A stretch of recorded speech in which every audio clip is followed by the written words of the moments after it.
guys, today I'll be summarizing chapter 12, news and information, staying connected. I just want to talk about just like the evolution of it.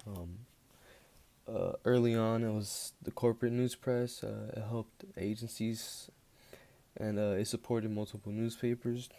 Also, the reading was it really talked about the role of the American Civil War and how that led to the rise of photojournalism to go along with the news. Also, many with the rise of news and with the rise of the press came the act of how distant events became more immediate. For example, newsreels in theaters. For World War II, there was heavy radio coverage, and for the Cold War era, there was a lot of television coverage as well. And now talking about just like the change and the transition from more print TV, radio to digital, which is what we consume now. The industry, I mean, it had to adapt to digital only news sites, mobile news consumptions trending, like we see now. A lot of Gen Z, like younger generation, we get our news from TikTok.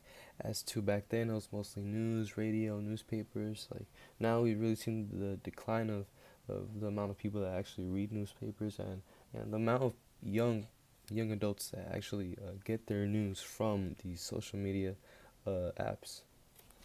And with the rise of these digital aspects of the news, the shift from a more mass audience centered news to more personalized algorithm type news consumption meant fewer people were getting the same news broadcast. So it's more like nowadays the news is kind of tailored to, if these are your views, this is the news. This is the news that's gonna get that you're gonna get. This is the type of news that's gonna support what you believe. As to before, it was like everyone got the same newspaper, everyone got the same titles, everyone was targeted all the same because it wasn't like digital. Lastly, I just want to talk about like the business side of it, the technology side of it, and the impacts it really had. We saw a lot of digital delivery, mobile devices, and on many platforms. The business model for news really changed as advertising changed as well. And I think just like the main thing with digital news nowadays is that it's global.